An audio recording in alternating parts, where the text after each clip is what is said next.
নমস্কাৰ। সাহিত্য একাডেমী আৰু জগন্নাথ বৰুৱা বিশ্ববিদ্যালয়ৰ যুটীয়া সহযোগত অনুষ্ঠিত আজিৰ এই আলোচনা চক্ৰৰ মঞ্চত উপবিষ্ট এই বিশ্ববিদ্যালয়ৰ সন্মানীয় উপাচাৰ্য অধ্যাপক জ্যোতিপ্ৰসাদ শইকীয়া মহোদয়, মঞ্চত উপবিষ্ট সাহিত্য একাডেমীৰ কলিকতা আঞ্চলিক কাৰ্যালয়ৰ আঞ্চলিক সচিব ডক্টৰ দেবেন্দ্ৰ কুমাৰ দেবেশ মহোদয়, মঞ্চত উপবিষ্ট অসমীয়া বিভাগৰ মুৰব্বী অধ্যাপিকা শামীমা নাছৰিন মিলন মহোদয়া, জগন্নাথ বৰুৱা বিশ্ববিদ্যালয়ৰ সন্মানীয় অধ্যাপক অধ্যাপিকাবৃন্দ, ছাত্ৰ ছাত্ৰীসকল, সুধীবৃন্দ আৰু আমি নিমন্ত্ৰণ কৰি অনা আজিৰ এই দুদিনীয়া আলোচনা চক্ৰৰ সমল ব্যক্তিবৃন্দ। বিগত প্ৰায় ৪৫ বছৰ জুৰি কেৱল বক্তৃতাই দিলোঁ। কথা কৈছোঁ, কথাত কেতিয়াবা কটা গৈছে, কেতিয়াবা কটা গৈছোঁ, কেতিয়াবা বঁটা পাইছোঁ আৰু এতিয়া কিছু পৰিমাণে ক্লান্ত হৈছোঁ।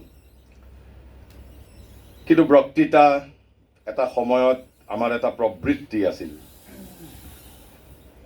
বিতৰ্ক কলাৰ মঞ্চৰ পৰা আমি বক্তৃতা দিবলৈ শিকিছিলোঁ আৰু বিগত প্ৰায় ৫ দশক, প্ৰায় ৪৫-৪৮ বছৰ আমি অসমৰ বিতৰ্ক কলাৰ সৈতে এতিয়াও ওতঃপ্ৰোতভাৱে বিজড়িত হৈ আছোঁ। কিন্তু আজি আৰু বক্তৃতা আমাৰ প্ৰবৃত্তি নহয়, বক্তৃতা সম্প্ৰতি আমাৰ সাধনাৰ, আমাৰ জীৱনৰ এক অবিচ্ছেদ্য অংগ। কিন্তু এতিয়া প্ৰায় বক্তৃতা জীৱনৰ পৰাও অৱসৰ লোৱাৰ সময় হৈছে। আমি কিছু উদ্ভট চিন্তা কৰা মানুহ, অলপ নাভূত নাচৰুত চিন্তা কৰা মানুহ, আৰু সেয়ে কৈছোঁ যে কথাত যি ধৰণে কটা যায়, কথাত বঁটা পোৱা যায়, আৰু সেইবাবে আমাৰ এটা নতুন সংকল্প লৈছোঁ। আমাৰ এই উদ্ভট চিন্তাবোৰ আমি এতিয়াৰ পৰা বক্তৃতাতকৈও আমাৰ লেখাৰ মাজেৰে অভিব্যক্ত কৰাৰ বাবে আমি এটা সংকল্প লৈছোঁ। যদি ভগৱত অনুজ্ঞা থাকে তেনেহ'লে আমি সেই সংকল্প নিশ্চিতভাৱে ৰূপায়িত কৰিব পাৰিম। সাহিত্যৰ বিষয়ে, ৰাজনীতিৰ বিষয়ে, সমাজৰ বিষয়ে আমাৰ অভিজ্ঞতা আমি লিপিবদ্ধ কৰাৰ আমি এটা পৰিকল্পনা হাতত লৈছোঁ। আজিৰ বিষয় সমকালীন অসমীয়া সাহিত্য, ধাৰণা আৰু বাগধাৰা। কিন্তু এই সমকালীন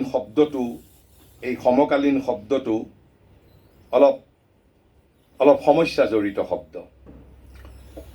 ইংৰাজীত তাক কণ্টেম্পৰাৰী বুলি কোৱা হয়। সমসাময়িক, সমকালীন, আমি যেতিয়া ভাৰতীয় শব্দলৈ তাক ভাষান্তৰ কৰোঁ, সমকালীন বা সমসাময়িক বুলি আমি কওঁ। ইতিমধ্যে ডক্টৰ দেবেশে আপোনালোকক অলপ এটা ইংগিত দিছে যে আমি সমকালীন বুলি কওঁতে আমি তৎকালীন অৰ্থাৎ বৰ্তমান সাহিত্যকেই বুজিছোঁ। গতিকে এই সমকালীন শব্দটো বা কণ্টেম্পৰাৰী শব্দটোৱে দুটা অৰ্থ বহন কৰে, দুটা অৰ্থ ব্যৱহাৰ কৰে। যিটো মৌলিক অৰ্থ আছিল, সেই অৰ্থটো আছিল একে সময়তে সংঘটিত। অৰ্থাৎ আমি যদি কওঁ যে ডক্টৰ বেজবৰুৱা আৰু লক্ষ্মীনাথ বেজবৰুৱা আৰু ৰবীন্দ্ৰনাথ ঠাকুৰ সমসাময়িক আছিল, অৰ্থাৎ একে সময়তে সংঘটিত হোৱা কথাক বুজোৱা হয়। কিন্তু শব্দবিলাকে নতুন অৰ্থ পৰিগ্ৰহ কৰে। সময়ৰ সোঁতত, সময়ৰ লগে লগে বহু শব্দই, পৃথিৱীৰ প্ৰায় প্ৰতিটো ভাষাতেই শব্দই কেতিয়াবা কেতিয়াবা পুৰাতন অৰ্থ ত্যাগ কৰে আৰু নতুন অৰ্থ পৰিগ্ৰহ কৰে। আৰু এটা নতুন অৰ্থ এই সমকালীন বা সমসাময়িক শব্দটোৱে এই তৎকালীন অৰ্থাৎ বৰ্তমান, আৰু একেবাৰে আকৌ বৰ্তমান শব্দটো যথেষ্ট কনফিউজিং, যথেষ্ট বৰ্তমান বুলি ক'লে আমি কেতিয়াৰ পৰা কেতিয়ালৈ ধৰিম। সমকালীন বুলি ক'লে ডক্টৰ দেবেশে এটা শব্দ ব্যৱহাৰ কৰিছে তৎকালীন। তৎকালীন বুলি ক'লেও তৎকালীন মানে 1 দশকৰ, 2 দশকৰ, 3 দশকৰ, গতিকে সমস্যা আছে। আৰু সেই সমস্যাবিলাকৰ নিদান কৰাৰ বাবেই আমি প্ৰায় 19জনকৈ সমল ব্যক্তিক নিমন্ত্ৰণ কৰিছোঁ। গতিকে আমাৰ দৰে অভাজনে আমি সেই বিষয়ত আমি প্ৰৱেশ নকৰোঁ আৰু এনেও আমি মূল বিষয়বস্তুৰ ভিতৰত প্ৰৱেশ নকৰোঁ। পৰিচয় জ্ঞাপক ভাষণ দিয়াটো সাহিত্য একাডেমীৰ আলোচনা চক্ৰত আহ্বায়কৰ এটা গতানুগতিক দায়িত্ব, কিন্তু আমি সেই গতানুগতিক দায়িত্ব পালন কৰোঁতেই আমি ২-৪ আষাৰ আমাৰ সেই উদ্ভট চিন্তা আমি প্ৰকাশ কৰোঁ। কেৱল অসমৰ ক্ষেত্ৰতেই নহয়, ঔপনিৱেশিক শাসনৰ অৰ্থাৎ উত্তৰ ঔপনিৱেশিক যুগত আমি পৃথিৱীৰ কোনখন দেশৰ সাহিত্যক, সেই সাহিত্যই সেই দেশৰ, সেই জাতিৰ, সেই যুগৰ, সেই সংস্কৃতিক প্ৰতিনিধিত্ব কৰা বুলি আচলতে দাবী কৰিব পাৰোঁ নে নোৱাৰোঁ? মই এই প্ৰশ্নটো আলোচনা চক্ৰত মই আশা কৰোঁ যে ঠিক যিধৰণে আমি প্ৰাক ঔপনিৱেশিক যুগত ভাৰতীয় সাহিত্য বুলি ক'লে, ফৰাচী সাহিত্য বুলি ক'লে, ইংলিছ সাহিত্য বুলি ক'লে এটা তাৰ নিৰ্দিষ্ট যিটো এটা ব্যক্তিৰ ক্ষেত্ৰত প্ৰয়োগ কৰা শব্দ আছে ইডিঅ'চেনক্ৰেচি বুলি, অৰ্থাৎ ব্যক্তিৰ চাৰিত্ৰিক বৈশিষ্ট্য। আমি সেইটোকেই যদি অলপ আমি সমষ্টিগত চেতনাৰ ক্ষেত্ৰত প্ৰয়োগ কৰোঁ, অৰ্থাৎ কালেক্টিভ ইডিঅ'চেনক্ৰেচি বুলি উত্তৰ ঔপনিৱেশিক যুগত আমি কেনেকুৱা পৰিচয়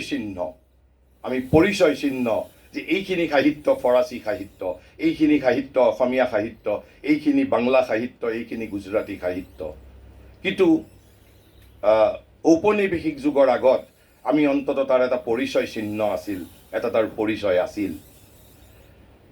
এতিয়া যদি আমি অসমীয়া সাহিত্য বুলি কওঁ, সমকালীন বা বৰ্তমান বুলিও যদি ধৰোঁ, তৎকালীন বুলিও যদি ধৰোঁ, বৰ্তমান, অতীত অবিহনে বৰ্তমান অস্তিত্বহীন। অতীত অবিহনে, অতীতৰ ভিত্তি অবিহনে বৰ্তমান অস্তিত্বহীন। আচলতে বৰ্তমানৰ কোনো অস্তিত্বই নাই। বৰ্তমানৰ আচলতে কোনো অস্তিত্বই নাই। প্ৰতি মুহূৰ্ততে বৰ্তমান অতীতলৈ পৰ্যবসিত হৈছে, প্ৰতিটো মুহূৰ্ততেই। বৰ্তমানৰ যদি পটভূমি অতীত নহয়, বৰ্তমানৰ ভিত্তি যদি অতীত নহয়, বৰ্তমানৰ দৃষ্টি যদি ভৱিষ্যত নহয়, তেনেহ'লে সেই বৰ্তমানৰ তাৎপৰ্য কি? মই সেই সম্বন্ধে সেই কথাটোৱে মোক সদায় ভবাই তোলে। আৰু যদি বৰ্তমানৰ পটভূমি আমি অতীতৰ ভিত্তিত যদি পৰ্যালোচনা কৰিব লাগে, যদি বৰ্তমানক আমি ভৱিষ্যতৰ দৃষ্টিৰে যদি আমি ব্যাখ্যা কৰিব লাগে, তেতিয়াও আমাৰ আন এটা দিশ যে আমি সমকালীন অসমীয়া, মই ঊৰ্ধ্বকমাৰ ভিতৰত কৈছোঁ, সমকালীন অসমীয়া ঊৰ্ধ্বকমাৰ ভিতৰত কৈছোঁ যে অসমীয়া সমকালীন সাহিত্যৰ মাজত ভৱিষ্যতৰ দৃষ্টি আমি পাওঁনে নাপাওঁ। অতীতৰ ভিত্তিক সমকালীন সাহিত্যই ৰক্ষা কৰিব পাৰিছেনে পাৰা নাই, নে আমি বৰ্তমানক অতীত আৰু ভৱিষ্যতৰ কথা আলোচনা নকৰাকৈ আমি কেৱল বৰ্তমানক আলোচনা কৰিম। কাৰণ বৰ্তমান প্ৰতিটো মুহূৰ্ততে অতীতলৈ পৰ্যবসিত হৈছে। আৰু যদি আমি ভৱিষ্যতৰ দৃষ্টিৰে বৰ্তমানক আলোচনা কৰিব লাগে, বৰ্তমানৰ ভিত্তি যদি অতীত হয়, যদি অসমীয়া সাহিত্য বুলি আমি এটা যদি পৰিচয় চিহ্নৰ সন্ধান কৰিব বিচাৰোঁ, তেনেহ'লে আমি অতীতক ভিত্তি কৰি জানো ল'ব নালাগিব।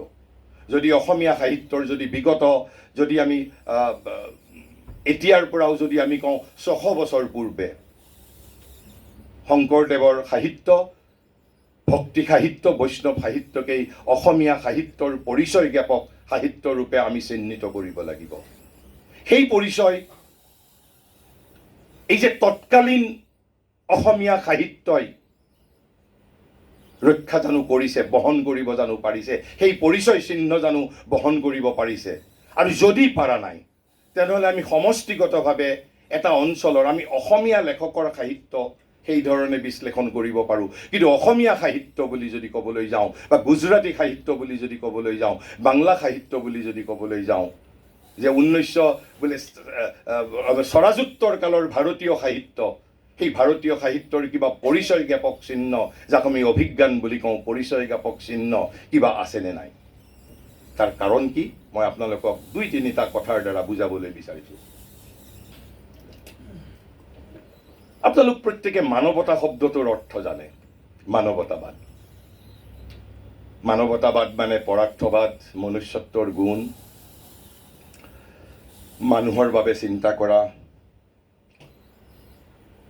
কিন্তু হেমকোষ অভিধানে সেই অৰ্থ প্ৰদান কৰা নাই।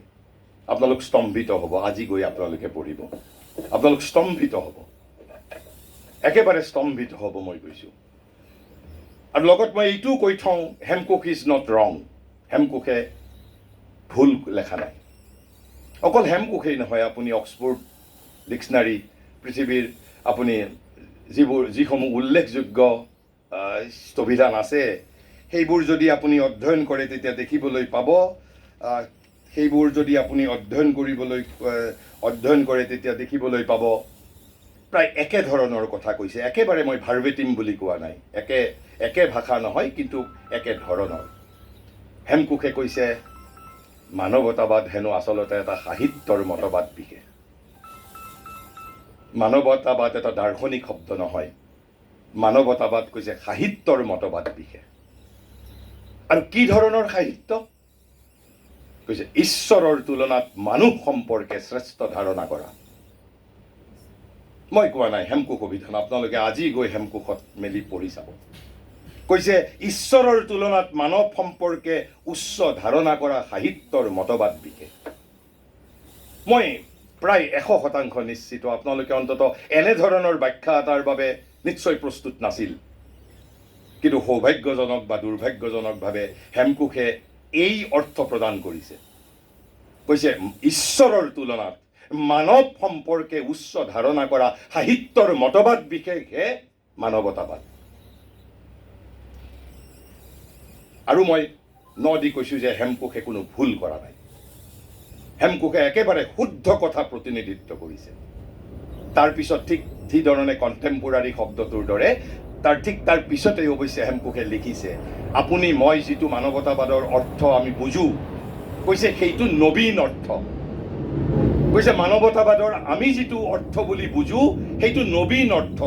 সেইবাবে লিখিছে, কৈছে ঈশ্বৰৰ তুলনাত মানৱ সম্পৰ্কে উচ্চ ধাৰণা কৰা সাহিত্যৰ মতবাদ বিশেষ। কৈছে 15 শতিকাত ইটালী তথা ইউৰোপত ঈশ্বৰ তথা গীৰ্জাতকৈ মানুহক অধিক গুৰুত্ব দিয়া তথা মানুহ সম্পৰ্কে অতি উচ্চ ধাৰণা কৰাৰ এক আন্দোলন মানৱতাবাদৰ অৰ্থ। কৈছে কিন্তু তাৰপিছত কিন্তু হেমকোষে লিখিছে বৰ্তমান মানৱতা শব্দৰ অৰ্থ হৈছে মানুহ, সমাজ, মানুহৰ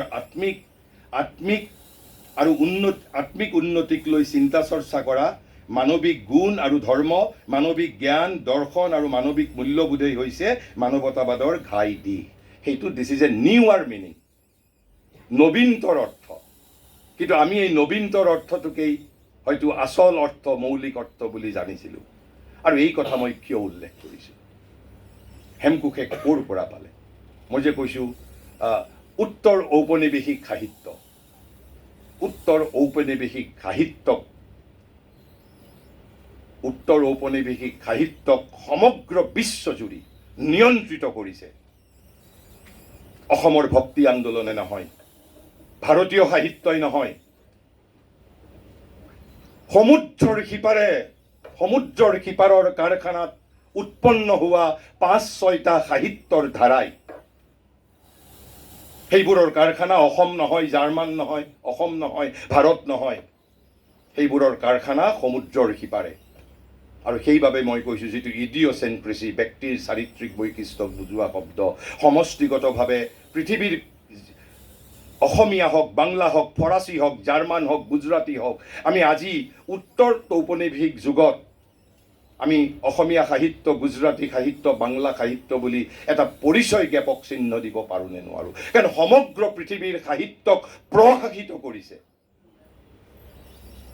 16 শতিকাত যেতিয়া অসমত, ভাৰতবৰ্ষত নৱবৈষ্ণৱ আন্দোলনৰ সমাপ্তি হৈছে, ভাৰতবৰ্ষত ব্ৰিটিছসকল অহাৰ পিছত ভাৰতবৰ্ষত অধঃপতনৰ যুগে দেখা দিছে, সেই সময়ত পাশ্চাত্যত সাহিত্যৰ আন্দোলনে দেখা দিছিল।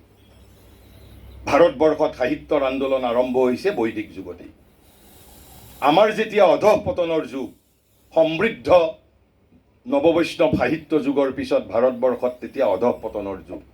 আৰু সেই সময়ত পাশ্চাত্যত প্ৰথম সাহিত্যৰ আন্দোলন আৰম্ভ হৈছিল এজ অফ এনলাইটেনমেণ্ট। 16শ শতিকা মানত, অৰ্থাৎ ঠিক উদ্যোগ বিপ্লৱৰ সমসাময়িক, অৰ্থাৎ তেওঁলোকে তেতিয়াহে আলোকিত হ'বলৈ আৰম্ভ হৈছে। তাৰ পিছৰ যুগটো হ'ল ক্লাছিচিজম, ধ্ৰুপদী যুগ। ধ্ৰুপদী যুগ মানে কি?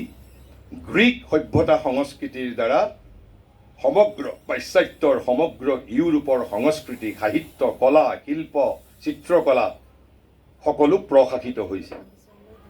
তাকেই কোৱা হয় ক্লাছিকেল এজ অফ লিটাৰেচাৰ। সমুদ্ৰৰ সিপাৰে কাৰখানাত সৃষ্টি হয় এইবোৰ। তাৰ পিছৰ যুগটো হ'ল নিউ ক্লাছিচিজম, নব্য ধ্ৰুপদী যুগ। গ্ৰীক সভ্যতা সংস্কৃতিৰেই অন্য এক ৰূপ নিউ ক্লাছিচিজম, নব্য ধ্ৰুপদী যুগ, নব্য ধ্ৰুপদী সাহিত্য। তাৰ পিছত সাহিত্যত দেখা দিয়ে ৰোমান্টিচিজম, ৰমন্যাসবাদে। এতিয়ালৈকে ঠিকেই আছিল, যদিও সমুদ্ৰৰ সিপাৰৰ কাৰখানাত সৃষ্টি হোৱা মূলতঃ dominated by Greek culture and civilisation, largely to a great extent dominated by Greek culture, Greek civilization and culture. তাৰপিছত মই আপোনালোকে মোৰ ভিডিঅ'বিলাকত দেখিবলৈ পাব, মই নাজানো সেইবাবে কৈছোঁ, কথাত কটাও যাওঁ, কথাত কেতিয়াবা বটাও পাওঁ। মই এটা শব্দ ব্যৱহাৰ কৰিছোঁ, অৱশ্যে এই শব্দটো মই মহাঋষি শ্ৰী অৰবিন্দৰ পৰা শিকিছোঁ। তেওঁ অৱশ্যে এটা বেলেগ প্ৰেক্ষাপটত ব্যৱহাৰ কৰিছিল। তেওঁ ব্যৱহাৰ কৰিছিল ইণ্ডাষ্ট্ৰিয়েলিজিমৰ ক্ষেত্ৰত। কৈছে ইণ্ডাষ্ট্ৰিয়েলিজিম, তাৰপিছত এটা তেওঁ বিশেষণ দিছিল দি গ্ৰেট আচুৰিক ইউৰোপিয়ান ক্ৰিয়েশ্যন বুলি তেওঁ শব্দটো ব্যৱহাৰ কৰিছিল ইংৰাজী কৃতাপতেই। অৰ্থাৎ শ্ৰম শিল্পবাদক তেওঁ এটা গ্ৰেট আচুৰিক ইউৰোপিয়ান ক্ৰিয়েশ্যন বুলি কৈছিল। কিন্তু মই কৈছোঁ তাৰ পিছৰ যিটো এই ৰোমান্টিচিজিমৰ পিছত, সাহিত্যৰ ৰমন্যাসবাদৰ পিছত যিটো যুগে দেখা দিলে, সেই যুগটো হ'ল সাহিত্যৰ আধুনিক ধাৰা, মডাৰ্ণ এজ অফ আপোনাৰ লিটাৰেচাৰ, সাহিত্যৰ আধুনিক ধাৰা। আৰু মোৰ দৃষ্টিত দিছ ইজ এনাডাৰ গ্ৰেট আচুৰিক ইউৰোপিয়ান ক্ৰিয়েশ্যন, এনাডাৰ গ্ৰেট আচুৰিক ইউৰোপিয়ান ক্ৰিয়েশ্যন। কিন্তু মই আপোনালোকৰ ওচৰত আৰোপ নকৰোঁ। You may accept me, you may reject me, you can throw it away. কাৰণ ভাৰতবৰ্ষই অন্ততঃ পৃথিৱীৰ মানুহক একো দিব নোৱাৰিলেও মানুহক আধ্যাত্মিক আৰু বৌদ্ধিক স্বাধীনতা সৰ্বোচ্চ পৰিমাণে প্ৰদান কৰিছে। আপোনালোক হয়তো স্তম্ভিত হৈছে মোৰ এই বাক্যশাৰী। কি প্ৰমাণ আছে? ক'ত দিছে? ভাৰতটো সংৰক্ষণশীল দেশ, ক'ত দিছে? গীতাৰ একেবাৰে অন্তিম অধ্যায়ত, 18তম অধ্যায়ৰ 63 নম্বৰ শ্লোকত শ্ৰীকৃষ্ণই অৰ্জুনক 700 শ্লোক কোৱাৰ পিছত অৰ্জুনক কি কৈছে জানে? কৈছে, বোপাই তুমি এতিয়া কি কৰিবা? মইতো 700 শ্লোক ক'লোঁ তোমাক। সাধাৰণতে এজন শিক্ষকে কি ক'লেহেঁতেন? ঠিক আছে, তুমি 700 শ্লোক নুশুনিলেও মোৰ 7টা শ্লোকটো শুনা তুমি। যিকোনো এজন শিক্ষকে, আপুনি যদি এজন ছাত্ৰক পৰামৰ্শ দিছে, হয়তো আপোনালোকেও ছাত্ৰজনৰ পৰা এক্সপেক্ট কৰিব অন্ততঃ 1 বা 2 বা 3টা পৰামৰ্শটো গ্ৰহণ কৰক। কিন্তু কৃষ্ণই কি কৈছে জানে? অৰ্জুনক কৈছে, যথেচ্ছচি তথা গুৰু, যথেচ্ছচি তথা গুৰু, তোমাৰ যি ইচ্ছা তুমি তাকে কৰা। কেৱল মাত্ৰ অনুৰোধ কৰিছে বিনম্ৰভাৱে, 2টা অনুৰোধ কৰিছে। কৈছে ধ্যানপূৰ্বক, বিবেচনাপূৰ্বক, মনোযোগিতাপূৰ্বক। তুমি মই কোৱা কথাখিনিৰ প্ৰতি কেৱল মন দিয়া, ধ্যান দিয়া আৰু বিবেচনা কৰা। তাৰপিছত ইউ কেন ৰিজেক্ট ইট। কৈছে যথেচ্ছচি তথা গুৰু। ঠিক সেইধৰণে ময়ো কৈছোঁ, মই কোৱা কথা you may accept me or you can reject me. মোৰ তাত কোনো আপত্তিৰ কাৰণ নাই। তেতিয়াহ'লে এই যে সাহিত্যৰ আধুনিক ধাৰাটো কি বস্তু আছিল? তাৰ প্ৰধান উপজীব্য কি? What is its main leitmotif? আমি কেতিয়াও প্ৰশ্ন কৰা নাই। তাৰ আগত মই এই যে ক'লোঁ যে ভৱিষ্যতৰ দৃষ্টি নোহোৱাকৈ সমসাময়িক তাৎপৰ্যহীন, অতীতক ভিত্তি হিচাপে নল'লে সমসাময়িক মূল্যহীন। মই সাহিত্যৰ আধুনিক ধাৰাৰ যিটো মূল উপজীব্য সেই বিষয়ে মই ক'ম, কিন্তু তাৰ আগত আপোনালোকক এই যোৰহাট শিৱসাগৰ অঞ্চলৰ বাবে আপোনালোকে এটা জানিবলগীয়া কথা। আৰু মই খুব দুখৰ সৈতে, আজি মই ঠিক সেই ধৰণৰ এটা ক্ৰোধৰ সৈতে বাৰু কোৱা নাই কথাখিনি। মই বিগত 3 বছৰৰ পৰা অসমৰ একমাত্ৰ দাৰ্শনিক শিল্পী তেওঁৰ কথা মই প্ৰায় মোৰ প্ৰতিটো বক্তৃতাতে, সেয়া ভাৰতীয় জ্ঞান পৰম্পৰাৰ বক্তৃতা হওক, সাহিত্যৰ বক্তৃতা হওক, কাব্যৰ বক্তৃতা হওক, আনকি ৰাজনীতিৰ বক্তৃতা হওক, অসমীয়া জাতিৰ জাতীয় অস্তিত্বৰ বিষয়ক বক্তৃতা হওক, যিকোনো বক্তৃতাৰ মাজলৈ এক প্ৰকাৰ বলপূৰ্বক টানি আনো। আৰু সিদিনা সেই কথা মই শ্ৰদ্ধেয় নগেন শইকীয়া ছাৰক ডিব্ৰুগড়ত যোৱা মাহৰ 19 তাৰিখে কৈছিলোঁ। আৰু নগেন শইকীয়া ছাৰে মোক কৈছে, দিগন্ত তুমি ঠিক কৰিছা। মই ছাৰক কৈছোঁ যে ছাৰ, মই আপোনাৰ কথা আৰু সেই কথাবোৰ মই আজিকালি প্ৰায় প্ৰতিখন মিটিঙতেই, প্ৰতিটো বক্তৃতাতেই মই এক প্ৰকাৰ বলপূৰ্বকভাৱে কওঁ, আৰু এক প্ৰকাৰ মই পণ লৈছোঁ, আজি বন কৈ যাম, আজি বন কৈ যাম। ইয়াত জ্যোতিৰেখা বাইদেউ আছে, কিন্তু মই কৈছোঁ সেই দাৰ্শনিক শিল্পীগৰাকীক আমি কিমান যথাযোগ্য মৰ্যাদা দিছোঁ, I am personally not aware. আৰু সেই দাৰ্শনিক শিল্পীগৰাকীৰ যিটো বিশেষ লেখাৰ প্ৰতি মই দৃষ্টি আকৰ্ষণ কৰিব বিচাৰিছোঁ, মোৰ দৃষ্টিত সেই লেখাটোৰ ওপৰত এতিয়ালৈকে অসমৰ অসমীয়া বিভাগসমূহে অন্তত 1000খন আলোচনা চক্ৰ অনুষ্ঠিত কৰিব লাগিছিল, কমপক্ষেও সহস্ৰ। কিন্তু মোৰ দৃষ্টিত কিজানি এখনো আলোচনা চক্ৰ অনুষ্ঠিত হোৱা নাই। অসমৰ কোনো অসমীয়া বিভাগে কিজানি কৰা নাই, কিজানি বুলি মই কৈছোঁ, মই একেবাৰে দাবী সহকাৰে নকওঁ। আৰু মোৰ দৃষ্টিত অন্তত শতাধিক গৱেষণা পত্ৰ, 100-200 অন্তত অসমীয়া PhD কৰা ছাত্ৰ ছাত্ৰীয়ে সেই লেখাটোৰ ওপৰত PhD কৰিব লাগিছিল। কিয় মই কৈছোঁ? মই কোৱা কথা নহয়, ডক্টৰ নগেন শইকীয়া ছাৰে কৈছে, নগেন শইকীয়া ছাৰে কৈছে সেই লেখাটোৱে ধৰি ৰখা তেওঁৰ দৰ্শন, মই লেখাটোৰ বিষয়ে ক'ম, কৈছে যে সেই ধৰি ৰখাত তেওঁৰ দৰ্শন কেৱল অসমৰ বাবে নহয়, ভাৰতৰ বাবে নহয়, এই দৰ্শন সমগ্ৰ বিশ্বৰ মানুহৰ বাবে গ্ৰহণীয় হ'ব পৰা দৰ্শন। কিন্তু আমি ভুল উন্থিত কৰিছোঁ, এক প্ৰকাৰ অসমীয়া মানুহে ভুল উন্থিত কৰিছোঁ। আৰু বিশেষকৈ যিসকল শিৱসাগৰৰ বাসিন্দা, ইয়াত আমাৰ সন্মানীয় উপাচাৰ্য মহোদয় আছে, তেওঁতো বিশেষভাৱে জনাটো প্ৰয়োজন। 1948 চনত শিৱসাগৰত অসম শিল্পী সন্মিলনৰ সভাপতিৰূপে প্ৰদত্ত অসমৰ একমাত্ৰ দাৰ্শনিক শিল্পী জ্যোতিপ্ৰসাদে প্ৰদান কৰা শিল্পীৰ পৃথিৱী শীৰ্ষক অভিভাষণ আজি 77 বছৰ হৈ গ'ল। মোৰ দৃষ্টিত তাৰতো আমি 75 বছৰীয়া জয়ন্তী পালন কৰিব লাগিছিল। নগেন শইকীয়া ছাৰে লিখিছে, জ্যোতিপ্ৰসাদৰ জীৱনৰ আটাইতকৈ গুৰুত্বপূৰ্ণ দিশটো হ'ল, মই কোৱা কথা নহয়, নগেন শইকীয়া ছাৰে কৈছে আটাইতকৈ গুৰুত্বপূৰ্ণ দিশটো হ'ল শিল্পীৰ পৃথিৱী ভাষণখনিয়ে ধৰি ৰখা তেওঁৰ দৰ্শন কেৱল অসমৰ বাবে নহয়, ভাৰতৰ বাবে নহয়, এই দৰ্শন সমগ্ৰ বিশ্বৰ মানুহৰ বাবে গ্ৰহণীয় হ'ব পৰা দৰ্শন। কিন্তু আমি এক প্ৰকাৰে ভুল উন্থিত কৰিছোঁ। কিয়? এই যে সমসাময়িক অসমীয়া সাহিত্যৰ ধাৰা, কিয় মই অপ্ৰয়োজনীয়ভাৱে প্ৰসংগটো উত্থাপন কৰা নাই? এই যে মই মানৱতাবাদৰ অৰ্থ হেমকোষে দিয়া কথা উল্লেখ কৰিছোঁ, মই যে কৈছোঁ যে বৰ্তমানৰ মাজত যদি অতীতৰ ভিত্তি নাথাকে, বৰ্তমানে যদি ভৱিষ্যতক যদি নিজৰ লেখাৰ মাজত, নিজৰ উপজীৱ্যৰ মাজত যদি অন্তৰ্ভুক্ত কৰা নাই, তেনেহ'লে সেই সমসাময়িক, সেই বৰ্তমান মুহূৰ্তৰ ভিতৰতে অতীতলৈ পৰ্যবসিত হ'ব। আৰু হৈও আছে।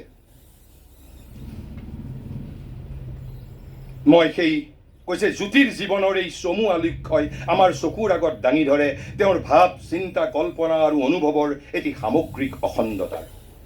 ইয়াতো প্ৰয়োজন আছে এই যে সমসাময়িক আমি অসমীয়া সাহিত্য, সমসাময়িক বাংলা সাহিত্য, সমসাময়িক গুজৰাটী সাহিত্য, এই যে নগেন শইকীয়া ছাৰে এই যিটো বাক্যষাৰ কৈছে, তাৰ তাৎপৰ্য যদি হৃদয়ংগম কৰিব পাৰোঁ, কৈছে এটা সামগ্ৰিক অখণ্ডতাৰ। তাৰ পিছত নগেন শইকীয়া ছাৰে লিখিছে, কৈছে খণ্ডিত ব্যক্তিত্বৰ এই যুগত, তাৰ মানে বাংলা সাহিত্যৰ সমকালীন সাহিত্যিক, অসমীয়া সাহিত্যৰ সমকালীন সাহিত্যিক, গুজৰাটী সাহিত্যৰ সমকালীন সাহিত্যিক, ফৰাচী সাহিত্যৰ সমকালীন সাহিত্যিক, সকলো খণ্ডিত ব্যক্তিত্বৰ দ্বাৰা মণ্ডিত। এটা যুগ, এটা জাতি, এটা সংস্কৃতিক তেওঁলোকে প্ৰতিনিধিত্ব কৰা বুলি আমি দাবী কৰিব পাৰিম নে নোৱাৰিম? কাৰণ সেইবাবে কৈছে খণ্ডিত ব্যক্তিত্বৰ এই যুগত জ্যোতি সেইবাবেই নিজৰ অখণ্ড ব্যক্তিত্বৰ জ্যোতিৰে নক্ষত্ৰৰ দৰে উজ্জ্বল হৈ আছে আৰু থাকিব। মই সমসাময়িক সাহিত্যৰ আলোচনা কৰাৰ বাবে কৈছোঁ যে খণ্ডিত ব্যক্তিত্বৰ যুগত, ব্যষ্টি স্বাতন্ত্ৰৰ যুগত, ইণ্ডিভিজুৱেলিষ্টিক এৰাৰ যুগত আমি আধুনিক সাহিত্যই অসমীয়া, বাংলা, গুজৰাটী, হিন্দী, ফৰাচী, জাৰ্মান এটা জাতি, এটা যুগ, এটা সংস্কৃতিক প্ৰতিনিধিত্ব কৰে বুলি আমি দাবী কৰিব পাৰোঁ নে নোৱাৰোঁ? মই একোৱেই দাবী কৰা নাই, মই কেৱল মাত্ৰ বিষয়টো উত্থাপন কৰিছোঁ। তেনেহ'লে কিয় মই এই কথা উল্লেখ কৰিছোঁ? মই নগেন শইকীয়া ছাৰে কোৱা এই শিল্পীৰ পৃথিৱীৰ বিষয়ে কোৱা বহু কথা ক'ব পাৰোঁ। আৰু এক প্ৰকাৰ আমাৰ কেম্ব্ৰিজ ফেৰত বৌদ্ধিক জগতৰ শীৰ্ষ নেতা ডক্টৰ হীৰেণ গোহাঁয়ে ইতিমধ্যে তেখেতৰ দ্বাৰা সম্পাদিত জ্যোতি ৰচনাৱলীত শিল্পীৰ পৃথিৱীক তেওঁ এক প্ৰকাৰ হত্যা কৰিছে। জ্যোতি বিপথে পৰিচালিত হোৱা বুলি লিখি থৈ গৈছে যে শিল্পীৰ পৃথিৱীৰ কথাই, মই সেই কথাও আজি ক'বলৈ নাযাওঁ, আপোনালোক নিজে পঢ়ি যাব, আপোনালোক আশ্চৰ্যচকিত হ'ব। এজন সম্পাদকে এজনৰ ৰচনাৱলী প্ৰকাশ কৰোঁতে তেওঁৰ নিজৰ মন্তব্য প্ৰকাশ কৰাৰ বাবে তেওঁ এটা সম্পাদকীয় লিখিব পাৰে। কিন্তু এই কেম্ব্ৰিজ ফেৰত বৌদ্ধিক জগতৰ আমাৰ নেতা ডক্টৰ হীৰেণ গোহাঁয়ে শিল্পীৰ পৃথিৱীখনৰ বিষয়ে 57টা পাদটীকা দিছে। 57টা পাদটীকা দিছে। কি প্ৰয়োজন আছিল? তোমাৰতো নিজস্ব সম্পাদকীয় আছে। ইন এডিশ্যন টু ডেট 57 পাদটীকা দিছে, যাতে আমাৰ নৱপ্ৰজন্মৰ ছাত্ৰ ছাত্ৰীয়ে পঢ়িলে যাতে শিল্পীৰ পৃথিৱীৰ পৰা নিজক বিচ্ছিন্ন কৰিব পাৰে। মই সেই বিষয়ে ব্যাখ্যা কৰিবলৈ নাযাওঁ, আপোনালোকে নিজে পঢ়ি চাব। অসম প্ৰকাশন পৰিষদৰ পৰা ডক্টৰ হীৰেণ গোহাঁই আৰু তেওঁৰ সহযোগী সম্পাদকসকলে যিখন জ্যোতি ৰচনাৱলী প্ৰকাশ কৰিছিল, তাত এই শিল্পীৰ পৃথিৱী 40 পেজৰ এটা ভাষণৰ ওপৰত ডক্টৰ গোহাঁইয়ে 57টা পাদটীকা দিছে। আৰু এক প্ৰকাৰ তাতে জ্যোতি বিপথে পৰিচালিত হোৱা বুলিও এক প্ৰকাৰে তেওঁ মত প্ৰকাশ কৰি থৈ গৈছে। আৰু সেইবাবে কৈছোঁ যে 1950 চনৰ পিছত সমুদ্ৰৰ সিপাৰে যেতিয়া সাহিত্যৰ আধুনিক ধাৰা সৃষ্টি হৈছে, তাৰ পিছৰ পৰা কোনো এটা জাতিৰ সাহিত্যৰ স্বকীয় পৰিচয় চিহ্ন আছে নে নাই, নে সমগ্ৰ পৃথিৱীৰ সাহিত্যক সমুদ্ৰৰ সিপাৰৰ কাৰখানাত সৃষ্টি হোৱা সাহিত্যৰ তত্ত্বই প্ৰশাসিত কৰিছে। এই শিল্পীৰ পৃথিৱীৰ শেষত জ্যোতি ককাইদেৱে এষাৰ কথা লিখি থৈ গৈছে। এই শিল্পীৰ পৃথিৱীতেই জ্যোতি ককাইদেউৰ যিটো বিখ্যাত উক্তি, সুন্দৰে যে ফুলাৰ মন্ত্ৰ অহোৰাত্ৰ মাতে, সেয়েহে ইমান ফুল প্ৰভাতে প্ৰভাতে। কিন্তু শেষত গৈ তেওঁ সুন্দৰৰ কথা কোৱা নাই। সুন্দৰ হেজ বিন এলিভেটেড। শিল্পীৰ পৃথিৱীতেই সুন্দৰৰ পৰা আৰম্ভ কৰি তেওঁ যাত্ৰাৰ সমাপ্তি কৰিছে ক'ত? তেওঁ যাত্ৰাৰ সমাপ্তি কৰিছে, কৈছে শ্ৰীমন্ত শংকৰে দিয়া বিশ্ব সংস্কৃতিৰ ৰূপান্তৰৰ শিল্পী হৈ।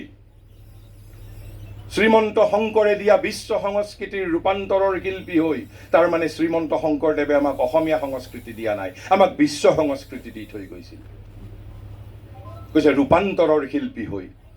আজি অসমীয়া শিল্পী বিশ্বশিল্পী হৈ জনতাৰ কোলাত জ্বলি উঠক।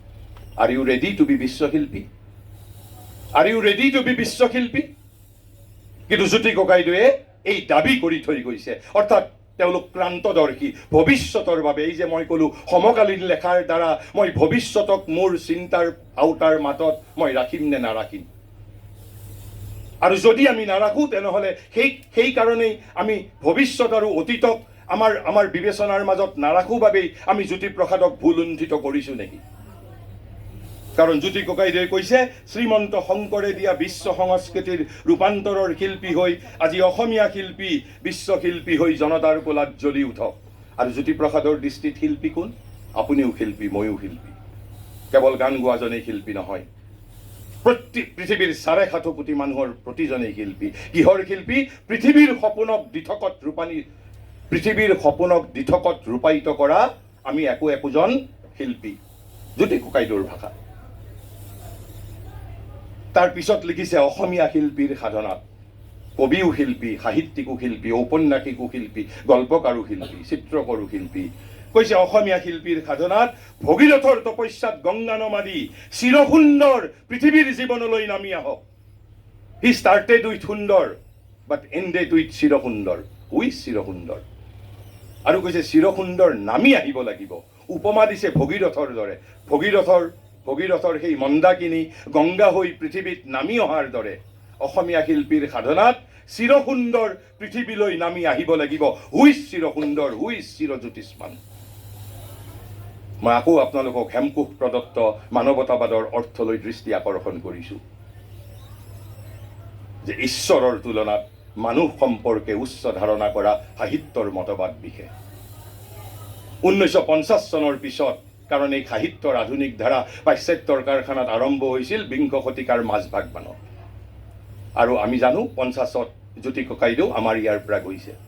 50ৰ পিছত পৃথিৱীৰ সৰ্বত্ৰ এক নতুন সাহিত্যৰ বাটধাৰাই জন্ম পাইছে। আৰু সেই সাহিত্যই অতীতক য'ত পৰুণাস্তি ফুলুণ্ঠিত কৰিছে, য'ত পৰুণাস্তি অহুপুৰুষাৰ্থ কৰিছে ফুলুণ্ঠিত কৰাৰ বাবে, ঐতিহ্যাশ্ৰয়ী বুলি কলংকিত কৰিছে যি সাহিত্যই যদি ঐতিহ্যক আশ্ৰয় কৰিছে, সংস্কৃতিক আশ্ৰয় কৰিছে, সংস্কৃতি পৰম্পৰাৰ ওপৰত ভিত্তি কৰি যদি সাহিত্য সৃষ্টি কৰিছে, তেনে সাহিত্যক ৰক্ষণশীল বুলি নিন্দা কৰিছে। কাৰণ 1950 চনৰ পিছত এক নবীন সাহিত্যৰ ধাৰাই পৃথিৱীত জন্ম লৈছে। আৰু সেই সাহিত্যৰ ধাৰাৰ নাম হ'ল সাহিত্যৰ আধুনিক ধাৰা, modern age of literature. What is this? It is nothing but substitution of divinity by humanity. Substitution of divinity by humanity. আৰু সেইবাবে মই কৈছোঁ হেমকোষে যেতিয়া মানৱতাবাদৰ এই অৰ্থ প্ৰদান কৰিছে, হেমকোষ was 100% right. আৰু সেইবাবে কৈছোঁ অসমীয়া সাহিত্যৰ পৰিচয় চিহ্ন যদি ভক্তি সাহিত্য, বৈষ্ণৱ সাহিত্য, অসমৰ আধুনিক সমকালীন অসমীয়া সাহিত্যই সেই ভক্তি সাহিত্যক কিয় ভুলুণ্ঠিত কৰিছে? তাৰ কাৰণ they are no longer inspired by ভক্তি সাহিত্য, they are inspired by western theory of literature. আধুনিক যিসকল সমালোচক আছে, আপোনালোকে আধুনিক সাহিত্যৰ যেতিয়া বাগধাৰা বিষয়ক সমালোচনা লিখিব, আজি ইয়াত অসমীয়া বিভাগৰ ছাত্ৰ ছাত্ৰী আছে, মোক আপোনালোকে কওক পাশ্চাত্যৰ সাহিত্য তত্ত্ব বাদ দি আপোনালোকে এটা কবিতা, এটা চুটিগল্প, এটা উপন্যাসৰ সমালোচনা কৰিব পাৰিব? কাৰণ আপোনালোকক শিকোৱা হোৱাই নাই। সমগ্ৰ ভাৰতবৰ্ষ জুৰি গুজৰাট হওক, বেংগল হওক, মহাৰাষ্ট্ৰ হওক, যেতিয়া অসমীয়া ইয়াত জ্যোতিৰেখা বাইদেউ আছে, যদি মই ভুল হৈছে ক'ব, খুব বেছি 1200 নম্বৰৰ ভিতৰত 100 নম্বৰৰ এখন পেপাৰ ইণ্ডিয়ান পয়েটিক্স, ভাৰতীয় নন্দন তত্ত্ব অলংকাৰ শাস্ত্ৰৰ ওপৰত ৰখা হয়। তাকো খুব কিছুমানৰ তীব্ৰ আপত্তি সত্ত্বে। আৰু এতিয়াতো কিছুমান বিশ্ববিদ্যালয়ত কিছুমান প্ৰবক্তাই চেষ্টা কৰে, কিছুমান অধ্যাপকে চেষ্টা কৰে, পাৰিলে সেই 100 নম্বৰো 50 নম্বৰ কৰিব লাগে। কাৰণ আমি 200 বছৰ গোলাম আছিলোঁ। সেই গোলামীৰ ৰক্ত অৱচেতনভাৱে এতিয়াও আমাৰ ৰন্ধে ৰন্ধে প্ৰবাহিত হৈছে। That has to be admitted. আমি 200 বছৰ গোলাম আছিলোঁ, মোৰ উপৰিপুৰুষ গোলাম আছিল, ব্ৰিটিছে আমাক শাসন কৰিছিল। That has to be admitted. কিন্তু তাৰ পৰিৱৰ্তে ভাৰতবৰ্ষতো যে 5টা সমৃদ্ধ সাহিত্যৰ ধাৰা আছিল, সেই বিষয়ে আমি চৰ্চা নকৰোঁ। প্ৰথমটো সাহিত্যৰ ধাৰা হ'ল বেদ আৰু উপনিষদৰ সাহিত্যৰ যুগ। মই সেই ব্যাখ্যা কৰিবলৈ নাযাওঁ। তাৰ পিছত আহিল মহাকাব্যৰ যুগ, ৰামায়ণ মহাভাৰতৰ যুগ। প্ৰতিটো যুগৰে আপোন ছন্দ আছিল। তাৰপিছত তৃতীয়টো যুগ হ'ল, যিটো যুগক আমি বিখ্যাত কালিদাস, ভগৱতী, ভৰ্তৃহৰিৰ যুগ, সেই যুগক হ'ল সংস্কৃত সাহিত্যৰ সহস্ৰাব্দ ব্যপ্ত ধ্ৰুপদী যুগ। যেনেকৈ গ্ৰীক সাহিত্যৰ ধ্ৰুপদী যুগক লৈ আমি একেবাৰে উচ্ছ্বসিত প্ৰশংসা কৰোঁ, কিন্তু আমাৰ ইয়াত যে এটা সহস্ৰাব্দ ব্যপ্ত, even it could be more longer, more than 1000 Sanskrit সাহিত্যৰ classical age of Sanskrit literature. আৰু এই ক্লাছিকেল এজ অফ সংস্কৃত লিটাৰেচাৰে মানৱ জীৱনৰ লগত জড়িত একোকেই বাদ দিয়া নাছিল। কিন্তু সমগ্ৰ সাহিত্যৰ মাজত মই যিটো ইডিঅ'চেন্ট্ৰেচি বুলি কৈছোঁ, চাৰিত্ৰিক বৈশিষ্ট্য, এটা জাতি এটা যুগ, এটা সংস্কৃতিৰ অন্তৰাত্মাক তেওঁলোকে প্ৰতিনিধিত্ব কৰিছিল। কোনোবাই যদি এ ধৰণে, কোনোবাই বি ধৰণে, কোনোবাই চি ধৰণে, কিন্তু আমি তেতিয়ালৈ সেইবোৰ সাহিত্যক ভাৰতীয় সাহিত্য বুলি ক'ব পাৰোঁ। আৰু তাৰ পিছত আৰম্ভ হ'ল ভক্তি সাহিত্যৰ যুগ, পুৰাণ আৰু তন্ত্ৰৰ যুগ, ভক্তি সাহিত্যৰ যুগ। আৰু তাৰপিছত আমি যিটো অসমত আমি নৱবৈষ্ণৱ ধৰ্ম বুলি কওঁ, it is the post Vaishnavite. এই 5টা যুগ সমগ্ৰ ভাৰতবৰ্ষত, আৰু এই নৱবৈষ্ণৱ ধৰ্মৰ পিছতেই ভাৰতবৰ্ষত অধঃপতনৰ যুগ। আৰু সেই অধঃপতনৰ সময়তেই যেতিয়া ব্ৰিটিছসকল আহিছিল, ব্ৰিটিছসকল আমাৰ বাবে ছুপেৰিয়ৰ, আমাৰ বাবে শ্ৰেষ্ঠ হিচাপে আমাৰ সন্মুখত দেখা দিলে। আৰু তাৰ পিছৰ পৰাই আমি সমুদ্ৰৰ সিপাৰৰ সাহিত্যৰ তত্ত্ব, সমুদ্ৰৰ সিপাৰৰ সমাজতত্ত্ব, সমুদ্ৰৰ সিপাৰৰ ৰাজনীতি তত্ত্বৰ দ্বাৰা নিজক আমি পৰিচালিত কৰিলোঁ। আপোনালোকে হয়তো ক'ব, তেনেহ'লে ভাৰতবৰ্ষত ক'ত সাহিত্যৰ তত্ত্ব আছে? আমি যদি পাশ্চাত্যৰ কাৰখানাত উৎপন্ন সাহিত্যৰ তত্ত্বসমূহ নলওঁ, ভাৰতবৰ্ষত ক'ত সাহিত্যৰ তত্ত্ব আছে?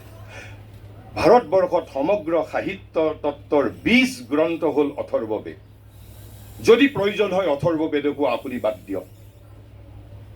পাশ্চাত্যত সাহিত্যৰ আন্দোলন আৰম্ভ হৈছে 1600 শতিকাত।